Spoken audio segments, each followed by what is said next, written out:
Bueno, entonces buenas noches a todos. Vamos a dar inicio a la revisión, que sería la revisión final de preguntas y respuestas. Vamos esta noche a revisar lo que es el electrocardiograma, también lo que es el sistema circulatorio, algunas preguntas y lo que es ley y éticas. Así que vamos a hacer variado para que mezclemos el contenido en estas 2 horas que vienen.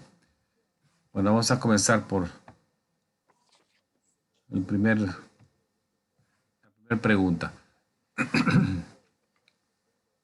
Bueno, esta tiene que ver con lo que es el electrocardiograma en la colocación de los electrodos. Entonces dice, se le dice a usted que el electrodo B6 se destrabó y necesita ser reposicionado.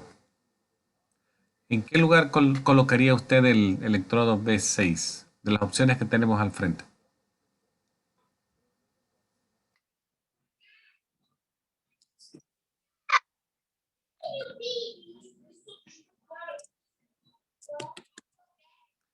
Lean las opciones A, B, C, D.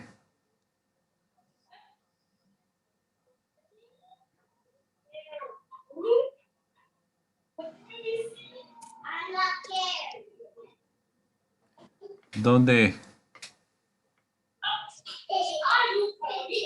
¿Alguna? La, Perdón, perdón. en la A. En la A, ahorita voy de regreso porque En la A sería en el cuarto espacio intercostal a la izquierda del esternón. Vamos a ver entonces. Parece que este es el B6. O sea, el B6 es el último que se coloca en el lado izquierdo del tórax. Veamos las posiciones. El que usted me dijo fue la opción a la izquierda del esternón, cuarto espacio, sería el B2. Entonces recordemos que para esto utilizamos los espacios intercostales. Cuarto y el quinto son los que se usan. Y luego vamos a ver que el sexto se coloca en la línea axilar media. Aquí se las puse lateral. Línea axilar media y en el quinto espacio intercostal. Entonces el quinto espacio intercostal, más o menos siguiéndolo desde el tórax, más o menos vendría así, por ahí. Porque el cuarto más o menos lo pondríamos aquí. Cuarto, luego entre el sexto y el cuarto colocaríamos el quinto. Acá. Entonces, estos son los que son laterales, electrodos laterales. Así que esa es la colocación. O sea, hay que irse al quinto espacio intercostal, línea axilar media, y ahí reposiciono el B6 que me piden ahí. En cuanto a la colocación de los electrodos en los niños, hay que recordar también que hay una pequeña variación. Se los pongo acá.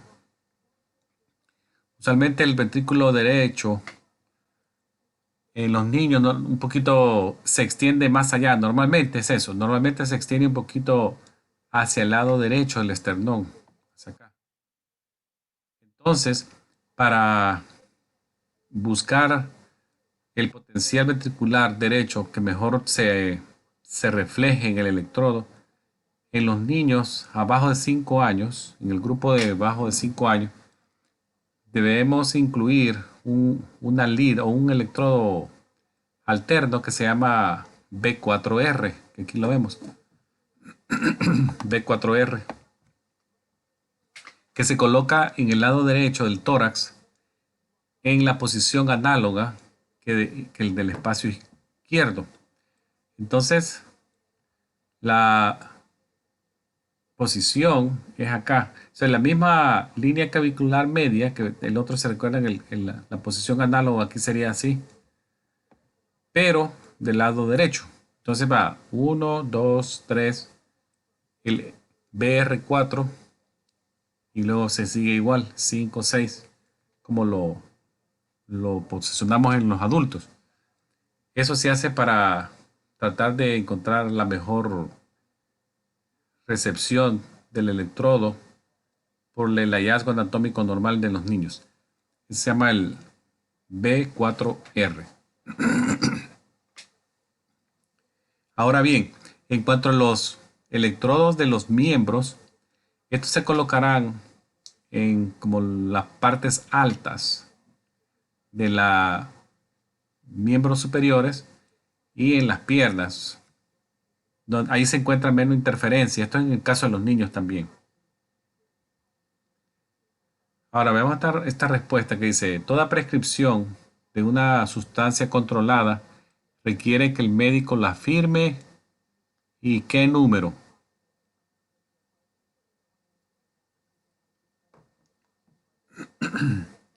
Que tenga qué número.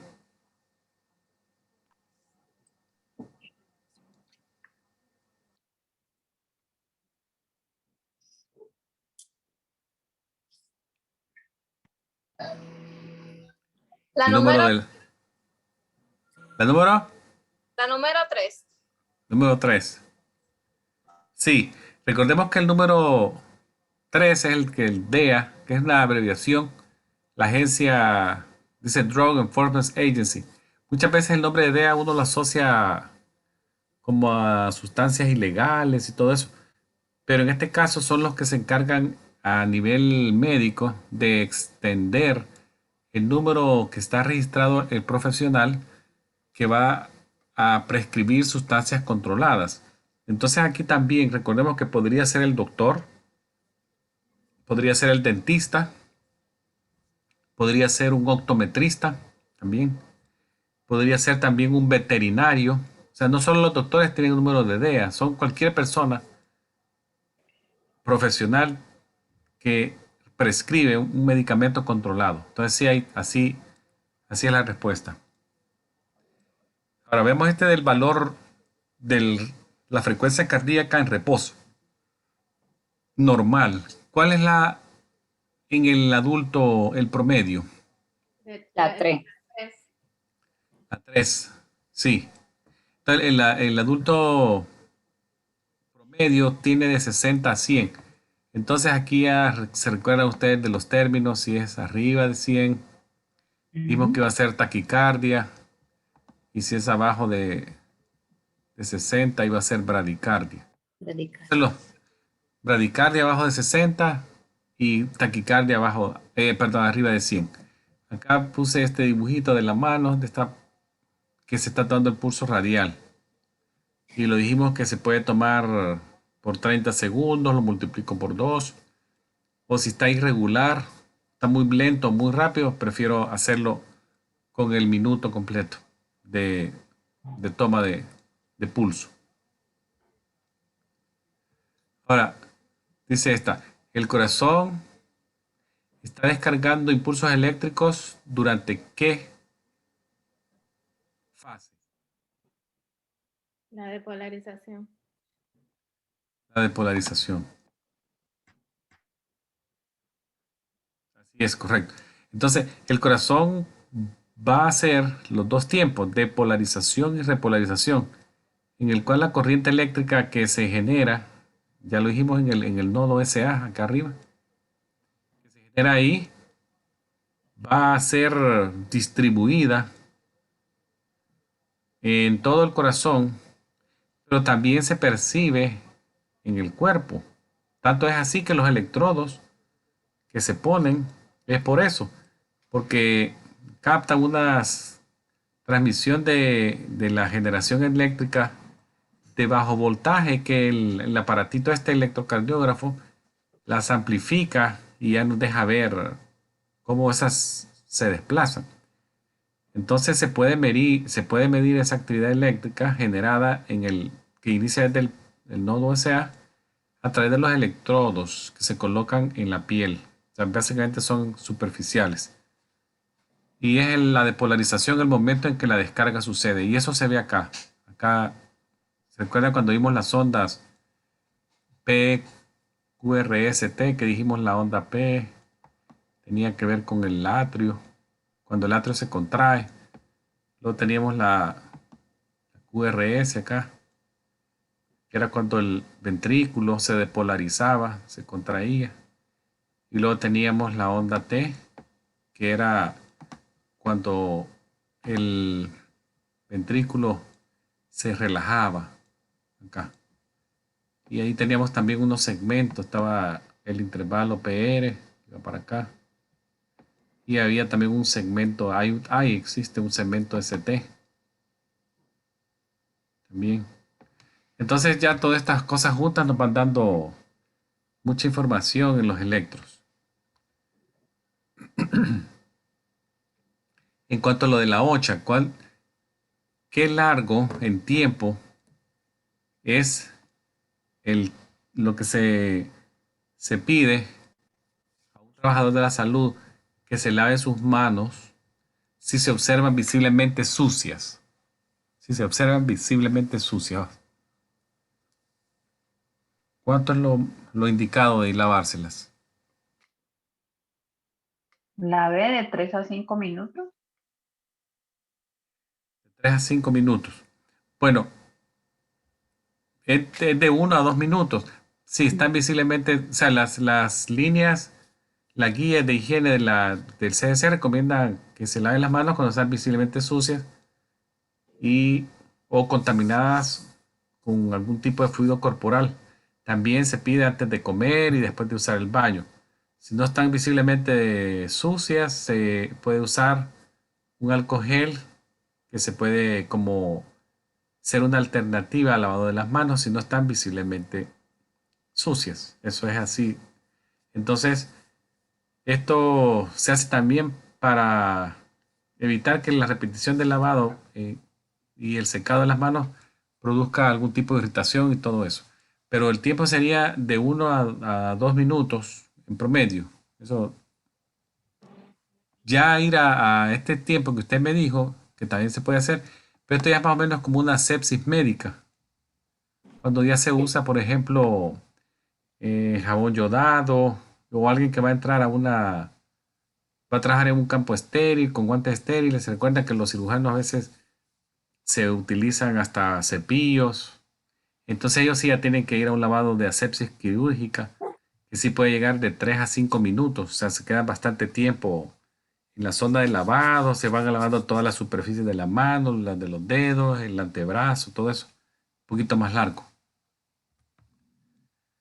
Llenemos estos espacios vacíos que tienen que ver con la sanitización, desinfección y esterilización. ¿Qué es cada uno? Para recordarnos.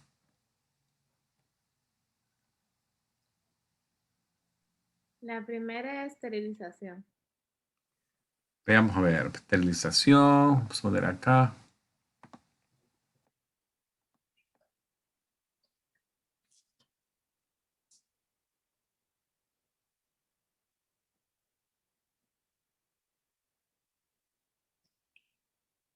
Y la segunda es la B. La C.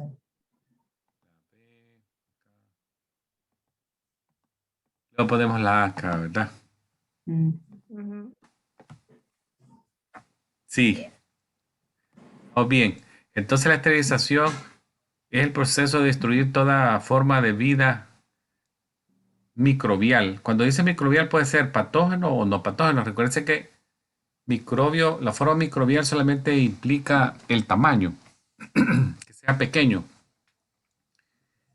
Y ahí se va todo. Se va lo microbial patógeno y lo microbial no patógeno. Pero eso es el proceso de destruir todo, la esterilización. Típicamente se usa lo que es el autoclave, que usa vapor a gran presión y calor intenso. Luego tenemos la desinfectación, que es el proceso también de destruir aquí microorganismos patogénicos. Y aquí se usan diferentes formas por ejemplo, podría ser lejías, vapores, agua hirviendo, herbicidas. Y también logramos una desinfectación, podría llevar también a un proceso de material quirúrgico. Por lo menos algunos materiales quirúrgicos que son sensibles al calor intenso utilizan procesos de desinfectación en inmersión. Algunos, por ejemplo, telescopios de laparoscopía o algunas pinzas las hacen por inmersión. Primero les hacen una sanitización, que ustedes pusieron bien, que es básicamente quitarle la suciedad visible que puede tener sangre seca pegada al hierro del telescopio, las pinzas, o algún tipo de tejido que mordió un trócar o algo. Entonces, ahí se hace un cepillado. De eso sería sanitización, usando detergente normal, como de lo que se usa como para detergente como de ropa, pero tiene que ser detergente.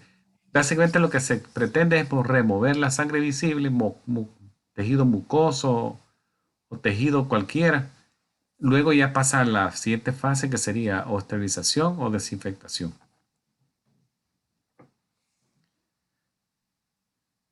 El murmur es un sonido anormal. ¿Qué nos indica el murmur o el soplo? La 3. La 13. Una, una enfermedad valvular, correcto, sí, así es. Entonces, para hacer un poquito de memoria, recuérdense que acá tenemos que es la tricuspidia, la mitral del lado izquierdo, la pulmonar y la aórtica. Entonces, estas válvulas podrían fallar, ya sea por una insuficiencia, una, lo voy a hacer así nomás para no escribir mucho, o por una estenosis, que se cierren mal o se abren incompletos. Eso es estenosis, que no se abre bien porque a veces están como fijas o duras. En otros casos, por insuficiencia, ha habido algún tipo de problema que la hace o puede ser que un corazón dilatado también tiene insuficiencia valvular. Cuando el corazón se dilata, se separan, la, las válvulas son forzadas a estirarse y eso hace que no se cierren bien. Entonces, cualquier cambio de cierre o apertura acá va a provocar que haya un reflujo. Entonces, eso provoca un soplo. Entonces, independientemente de la posición del soplo, si es una aórtico, pulmonar, mitral o tricuspidio, el médico sabrá que se está tratando de un problema valvular y la única forma de investigarlo así con precisión es a través de un ecocardiograma. Entonces ya esa persona ahí ya se considera candidata a realizarle un eco. Bueno, vemos esta que dice, cuando educamos a un paciente acerca de factores que incrementen el riesgo de aterosclerosis, hay que incluir cuál de los siguientes. Se les está hablando acerca de factores. La 4. 4. Sí, recuérdense que acá lo importante es en la educación en salud, lo que es la aterosclerosis, que es un proceso de que se van depositando colesterol y nos forma una placa, como la que vemos acá. Y básicamente ese es como el origen que luego se desarrolla ya lo que es la enfermedad de la arteria coronaria, una coronariopatía. Y casi siempre eso es por un acúmulo de placa en la pared de la arteria, en este caso la coronaria, que es la más frecuente que se obstruye a nivel del corazón.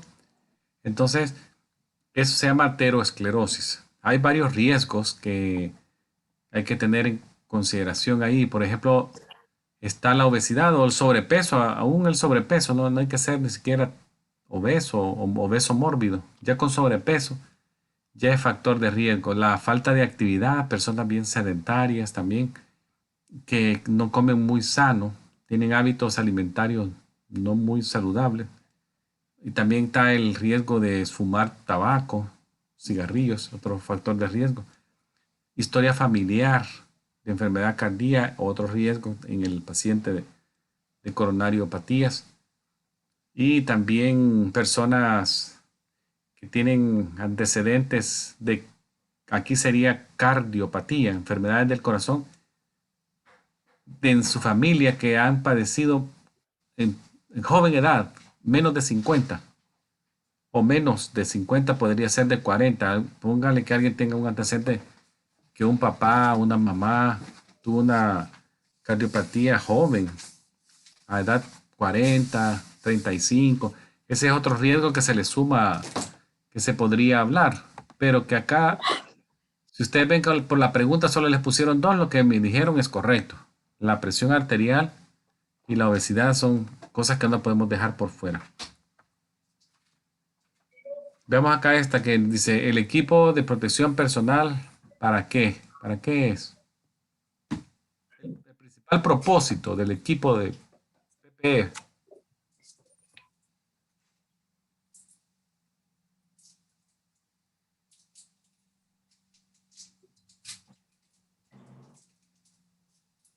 La primera, doctor.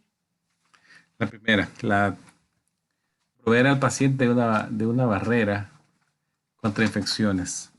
Ese es el principal propósito. Entonces, el equipo de PPE protege al usuario, en este caso al proveedor de salud, contra riesgos de seguridad o de salud en su lugar de trabajo. Recordemos que la OSHA básicamente lo que quiere es que el empleado no sufra ningún daño por haberse expuesto innecesariamente en su lugar de trabajo. Para ello hay diferentes barreras se utilizan y acá la OSHA interviene en todos los campos, en el campo de la salud, de la construcción, cualquier campo, ahí está la OSHA.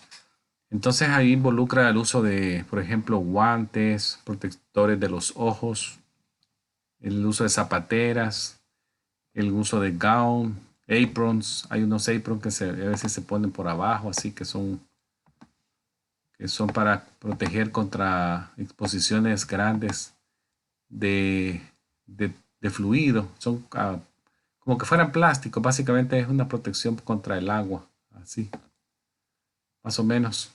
Es los aprons que van por abajo, luego están los gown y todo eso. Pero lo que se pretende es poner una barrera física entre la persona y el riesgo. En este caso, evitar la infección. Veamos este tipo de fiebre que está ahí. Una fiebre fluctuante que retorna al valor normal o por abajo del valor normal base, pero que luego incrementa. ¿Cómo se llama esa?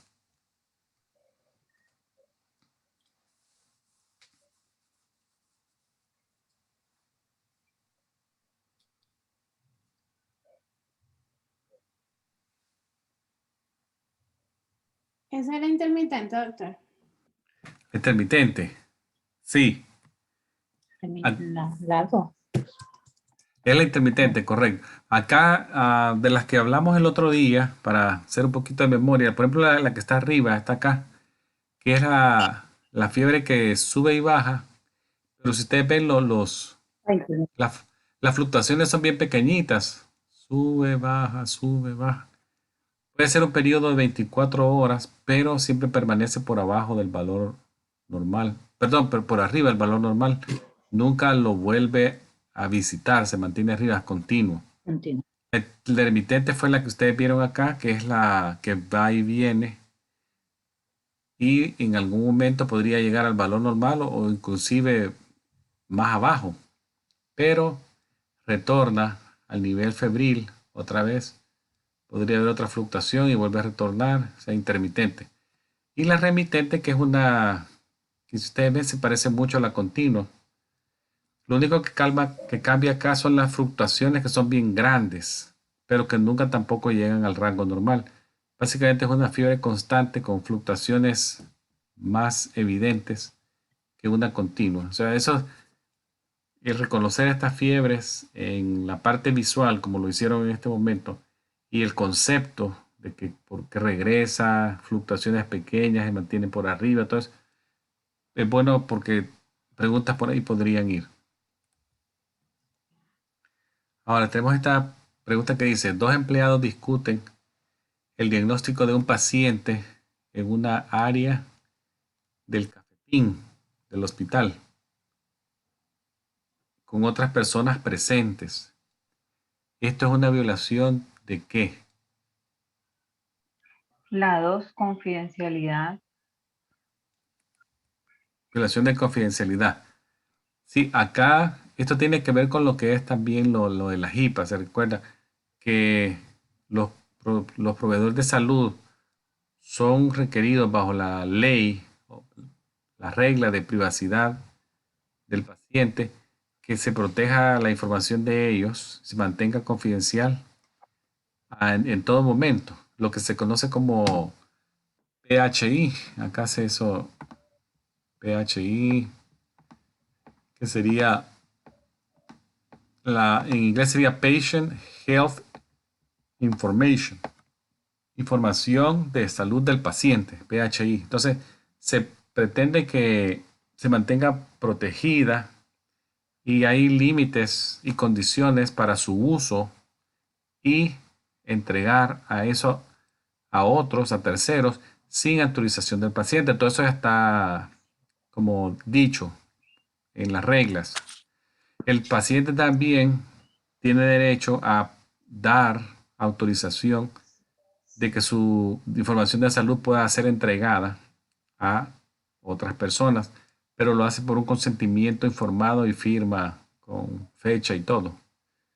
Eso es lo que dice la HIPAA. Entonces, los empleados se requiere por HIPAA que no estén hablando de información de los pacientes, ni siquiera con amigos, ni empleados que trabajen con ellos, porque es una violación que de darse cuenta o ser evidenciado, eso podría ser unas multas bien grandes para la clínica o el hospital. Entonces ahí sí los empleados tienen que tener siempre conciencia de que el ambiente laboral restringe las conversaciones de pacientes en espacios que no sean privados. Ya si es pónganle que están en en un consultorio, no solo son dos personas, ahí no había mucho problema, pero aún así, entre empleados no se puede estar comentando diagnósticos de pacientes. Digo esto porque a veces podría pasar. Entonces, hay que evitar eso. Acá, si ustedes ven, este es casi un ejemplo de lo que es la pregunta, que gente que acá en un área pública de cafetería podría estar hablando de diagnósticos, tratamientos u otros. Otra cosa que es bien eh, frecuente es en los elevadores, en los ascensores. Tampoco hay que hacerlo, porque aún aquí les han puesto a ellos, please respect patient confidential, como que supieran que puede pasar. Y entonces lo han puesto en un rótulo en la pared pegado. Por favor, respeten la información confidencial. Otra cosa puede ser también los parqueos, los pasillos, las farmacias. Todo eso sí hay que recordarse todos esos sitios que son bien vulnerables. Ahora veamos este que nos dice, que tiene que ver un poquito con lo de HIPAA que acabamos de hablar. Dice, el señor Rodríguez llama a la clínica para preguntar los resultados de su esposa. ¿Cuál debería ser la reacción del asistente médico si es usted el que recibe esa llamada? Vea las opciones que están ahí.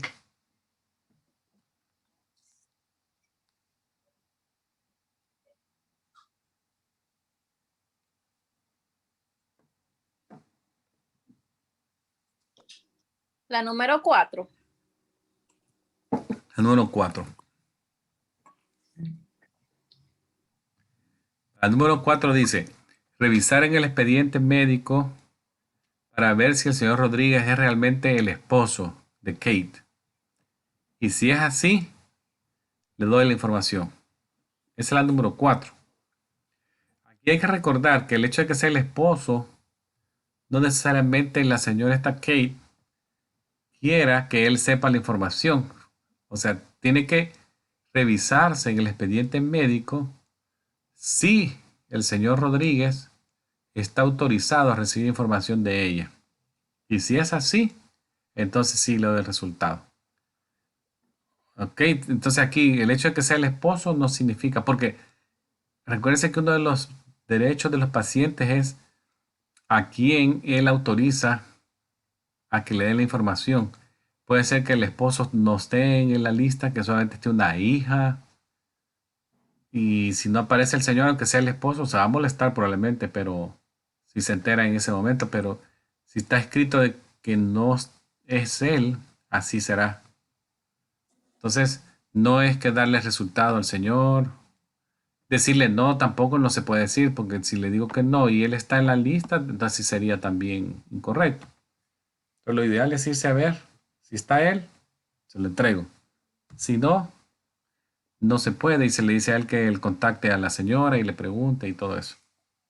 Porque no se podría. Estas hojitas que yo les pongo acá es una hoja bien genérica que le puse solo más o menos para darles una idea de por dónde podría dar la hoja de HIPAA. Acá el paciente pone su nombre completo, fecha de nacimiento, todo es opcional. Aquí en este aparece, pues puede ser que en otros no aparezca, pero solamente el nombre completo y fecha de nacimiento es suficiente. Aquí dice yo autorizo a la siguiente, entonces aquí pone el nombre para que se le entregue información y aquí también puede ser bien puntual. Si le pone aquí una X, dice toda la información de salud. Entonces, si no es toda, aquí pone marca la segunda. Dice mi información de salud relacionada a los siguientes tratamientos. Él puede decir, por decirles algo, artritis reumatoidea, hipertensión arterial, tal y tal. Pero deja por fuera, que no pone, probablemente la señora esté recibiendo tratamiento por otras cosas que ella no desea que él sepa. Entonces, lo deja por fuera. También puede decir qué periodo, digamos de enero hasta hoy. No antes de enero, el año pasado, diciembre para atrás, no, porque no aparece acá. Ella podría decir eso. Entonces acá puede poner información más detallada, el nombre, la dirección, todo eso. Y el motivo de la autorización, dice, es, podría ser a su petición, que ella lo quiere hacer así, at my request, por ahí. O poner la causa, si así lo quisiera.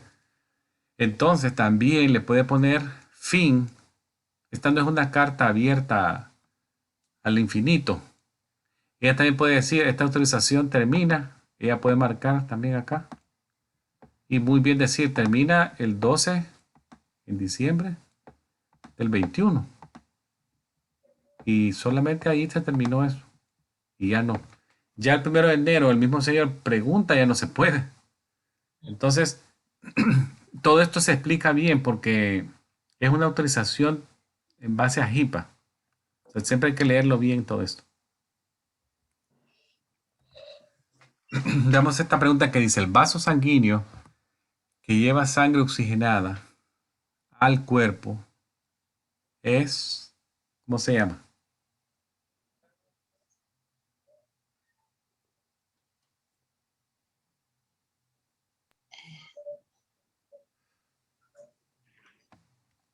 O sea, es una sangre rica en oxígeno. Horta. La A3. Sí, la aorta, sí. Veamos acá, creo que les puse un esquema. Bueno, acá vemos que el corazón, habíamos dicho que es una doble bomba, bomba derecha, bomba izquierda. A pesar de que está en un solo órgano, el corazón tiene dos lados que no se comunican, que es el lado derecho, el lado izquierdo. El lado derecho es el que recibe la sangre.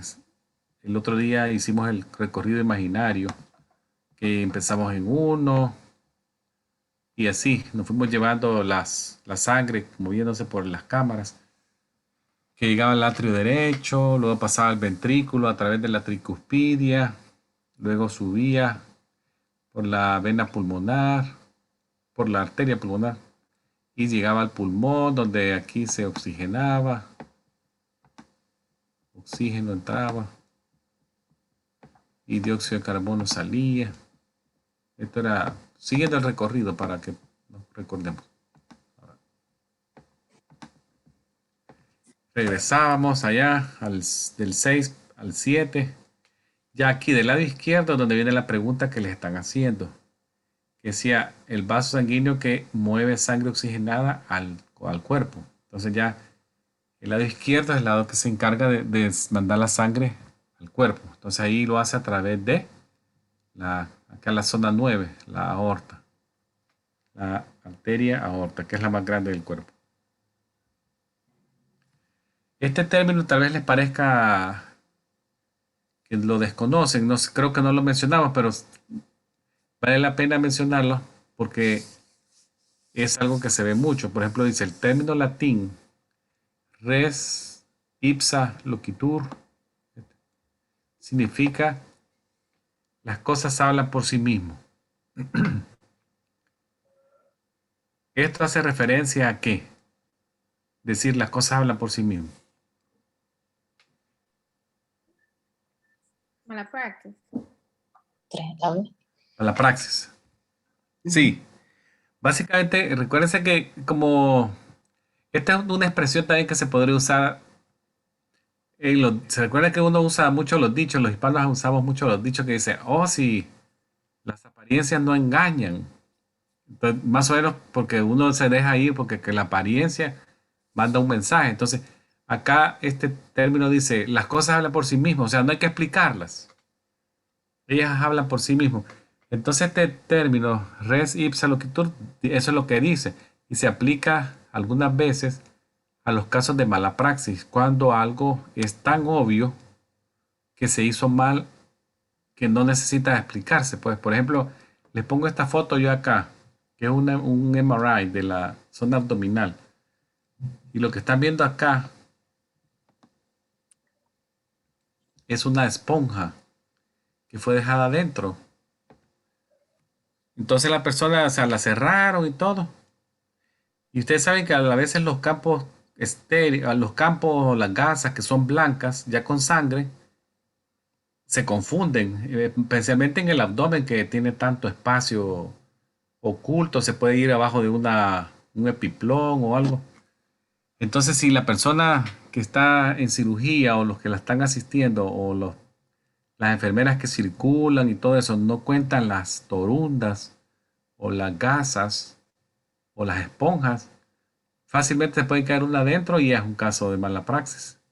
Entonces, en este caso, aplica el término las cosas hablan por sí mismas, porque ¿cómo puede explicar usted un error de que una gasa o una compresa se haya quedado adentro? O sea, que no puede ser, pues. O sea, es más un error que habla por sí mismo. Entonces, eso es lo que, si algún día lo ven, esto básicamente está hablando de un caso de mala praxis, cuando es bien obvio el error.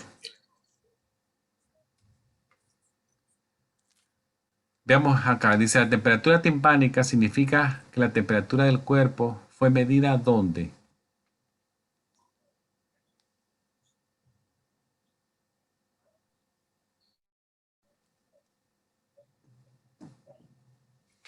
Una 2.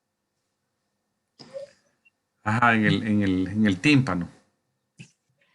Entonces, la membrana timpánica, o sea, básicamente acá tenemos el conducto auditivo externo, donde se hace la lectura, y la zona acá de la membrana timpánica, o acá dice tambor, ¿verdad? Una zona abombada, que es donde se tomó. Esta forma de temperatura es bien práctica, especialmente en niños, personas adultas, podría ser también agitadas, personas adultas con agitación, con estado de conciencia nubilado, que se mueve mucho y todo, porque son bien rápidas. Entonces, no hay que estar esperando, por ejemplo, algunos termómetros se tardan un poco, entonces no reúnen esa condición de rapidez. Mientras está así, estamos hablando de 3 segundos o menos. Cuando ya se obtiene, por ejemplo, un niño que llora mucho, se mueve rápido, se hace eso. Veamos el acrónimo o la abreviatura que se usa para recordar las acciones que se toman cuando se usa extinguidor de fuego. ¿Cuál fue la que dijimos?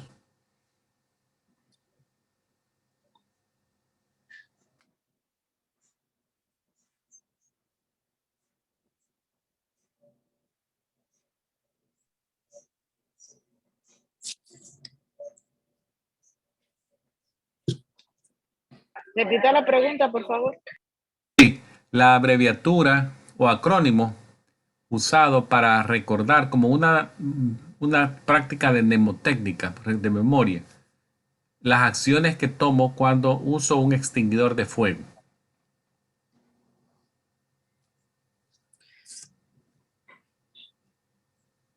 El 1.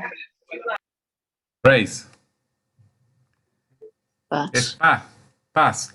Los dos, race y paz, tienen que ver con fuego. Vamos, repasemos los dos. Porque sí, también este tiene un poquito. Pero específicamente para lo que es el extintor es paz. Pero veamos qué dice el race. Este race es cuando el fuego no está tan inmediato a mí. Por ejemplo, yo estoy en la clínica, pero el fuego no lo tengo enfrente. Como lo puede tener alguien que tenga que usar un extinguidor.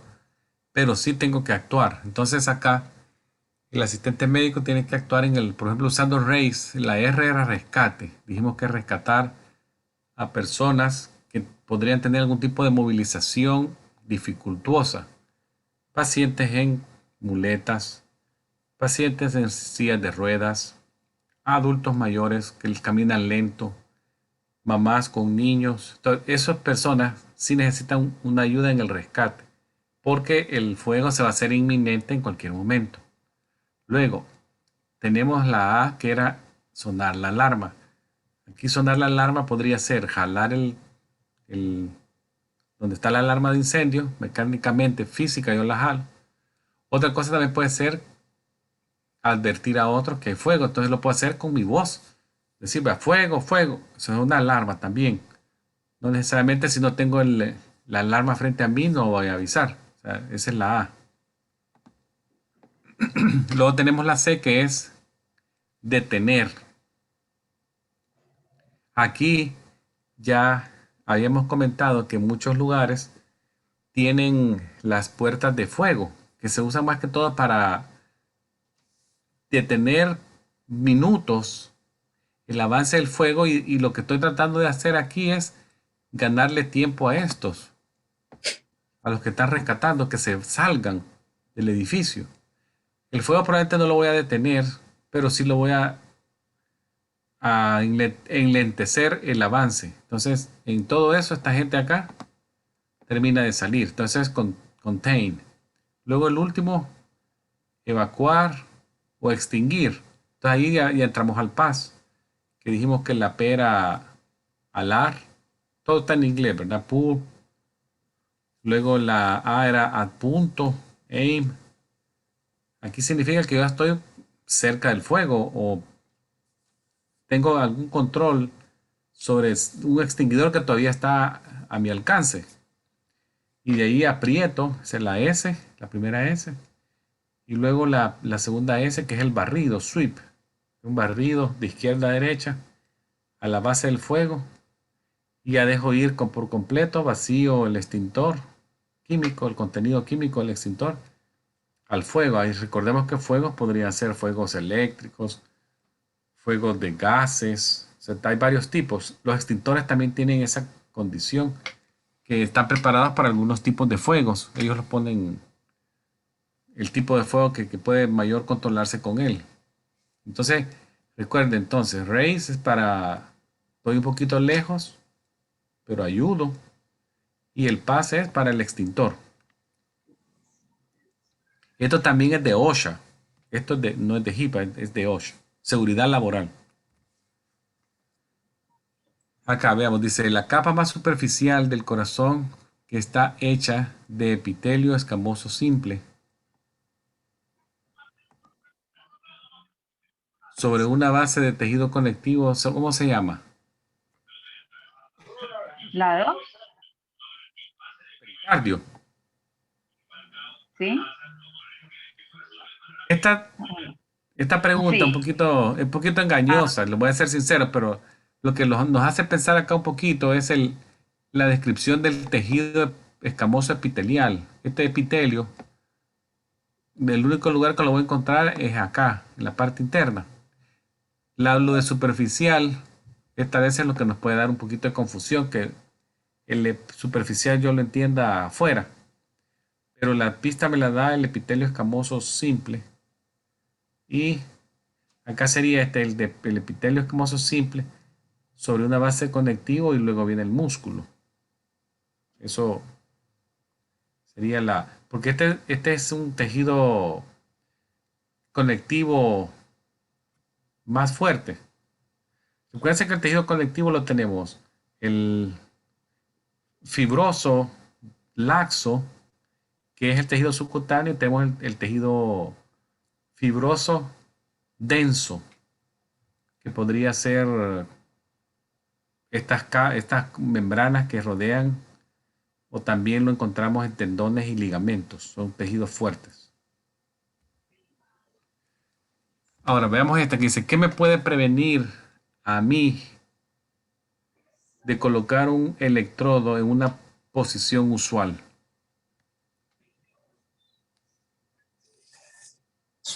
O qué me podría detener de colocar un electrodo de una posición usual? La primera.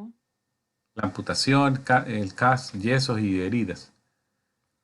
Sí, entonces acá es lo único que podría, que alguien esté vomitando, no, que alguien tenga migraña, no, que esté con dolor de pecho del lado izquierdo, tampoco. Entonces, fracturas y amputaciones, sí. Digamos que alguien tenga un aparato de yeso largo que le llegue hasta acá, que tenga una bota larga, que también a un lado. No. Hace poco tuvo una cirugía y le han puesto una bota. Esas cosas sí me pueden detener. Que hayan yesos largos, fracturas o algo así. Entonces, aquí, si la persona, amputaciones por igual, ¿verdad? Eso no lo mencioné, pero sí que alguien tenga, pongámosle, una amputación por abajo del codo, por arriba del codo o bajo de rodilla, todo eso sí podría detenerme. En aquellos pacientes con miembros amputados, siempre se puede colocar el electrodo en una zona del cuerpo cerca del muñón residual o en ausencia de un muñón, porque digamos que sea una amputación bien alta, en la parte más cerca, en este caso sería al torso o al tronco, ya sea ahí miembros inferiores, regiones abdominales bajas o regiones de hombro alta, por ejemplo acá que las regiones deltoides y todo eso.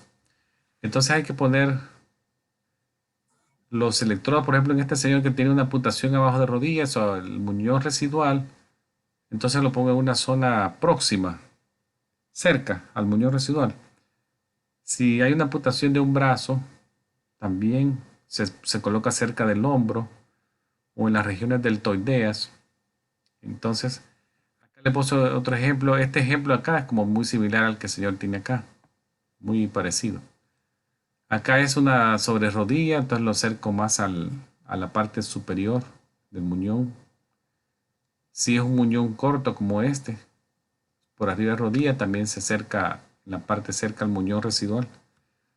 Entonces lo que tengo que hacer acá es documentarlo.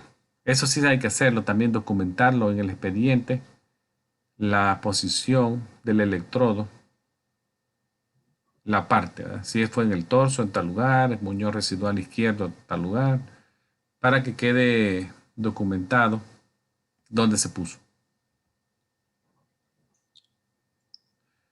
Entonces, veamos esta que dice, cuando no se encuentran anormalidades durante un electrocardiograma de reposo, digamos un electrocardiograma normal que le toman a alguien cuando llega a la clínica, le toman un electrocardiograma, no encontré nada anormal en ese momento. El médico podría ordenar un electrocardiograma de ejercicio. ¿Qué otro nombre puede tener este electrocardiograma de ejercicio?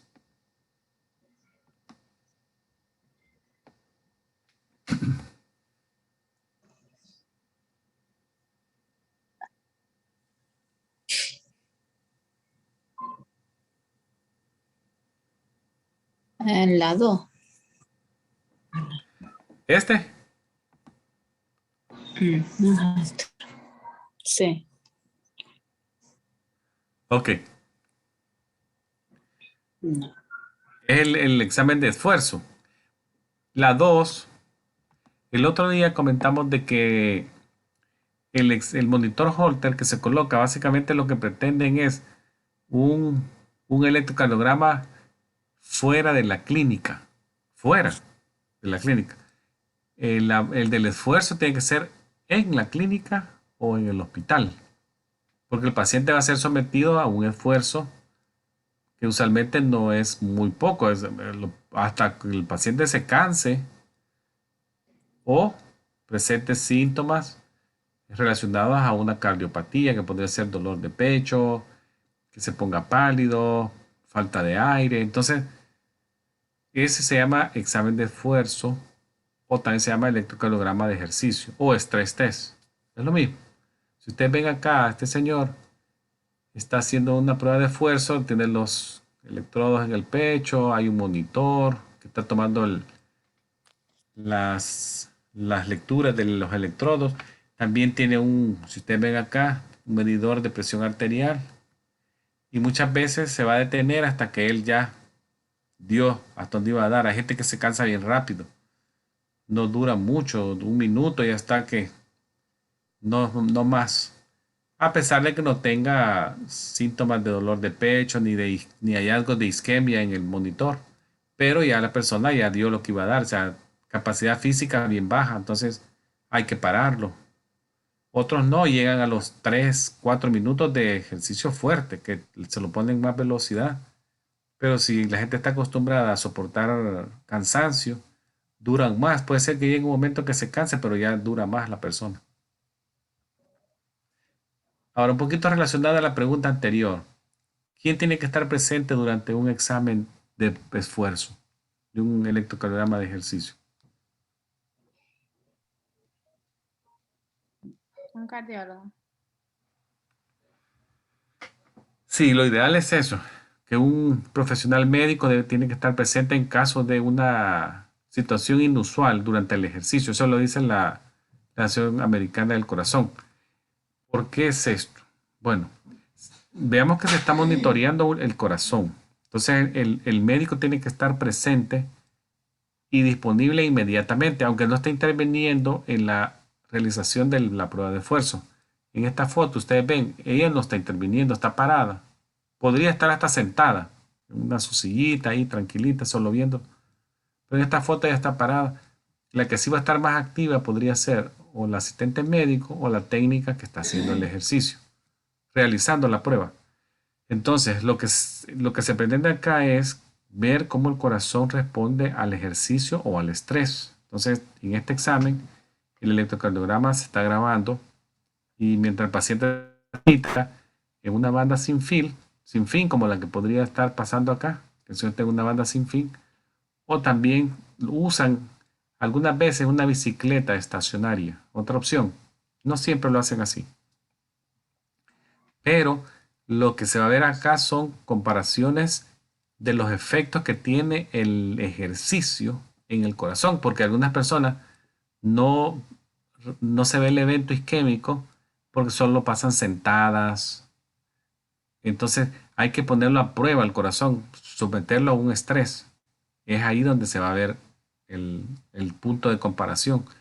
Entonces, ya sea que el paciente alcance el objetivo que deseado, que es llegar a 5 minutos de ejercicio, digamos, o hasta que el paciente ya no puede, por cansancio, como les dije, si ya no da más, un segundo más ya no aguanta, perdió la respiración o presentó dolor, por muy leve que sea, si presenta dolor opresivo, hay que pararlo también, u otros síntomas que podría ser como que ya siente que se va a desmayar, empezó a sudar y a ponerse pálido, todo eso. Entonces ahí sí el médico tiene que estar, según lo que dice la guía ahí, disponible. Disponible cerca, no disponible en el hospital que le van a hablar y se va a tardar 5 minutos en llegar, ya el paciente quién sabe cómo va a estar. No, tiene que estar disponible cerca. Entonces, respuesta que me dieron está bien. Veamos esta que dice, ¿qué signo vital no debe ser tomado en un paciente con dolor de pecho? Ustedes están en una emergencia.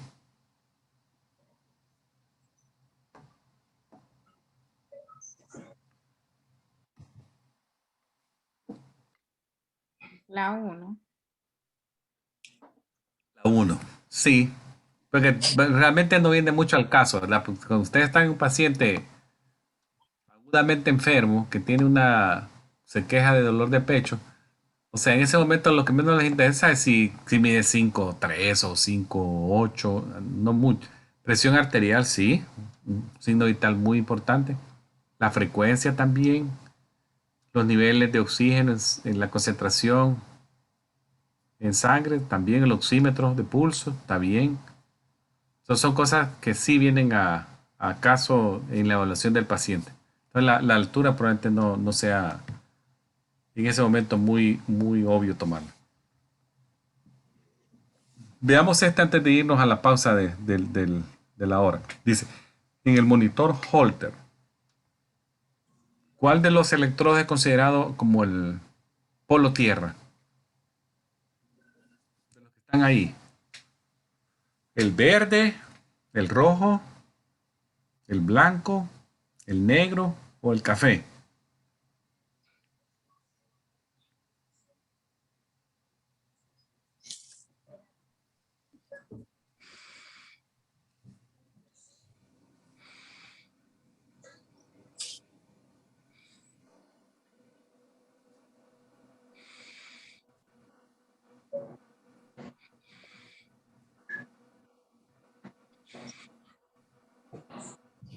No sé, pero es rojo por decir uno. Vaya, vaya. Está bien, está bien. Lo importante es participar acá con una respuesta. Muy bien. Vaya. Es el verde. Es el mismo en el electrocardiograma normal de los 10 electrodos. Recordemos que el electrodo del pie derecho, aún en el de 10 electrodos, el electrocardiograma de reposo, este es el polo tierra en el otro también. Acá sucede igual, el mismo. El de la pierna derecha o verde. Aunque lo vean ustedes acá en la parte abdominal, pero su participación en la composición de las ondas acá es como polo tierra. O sea, es el verde. Right leg. Bueno, entonces vamos a hacer la pausa ahorita. Ok, profesor. A las 8:30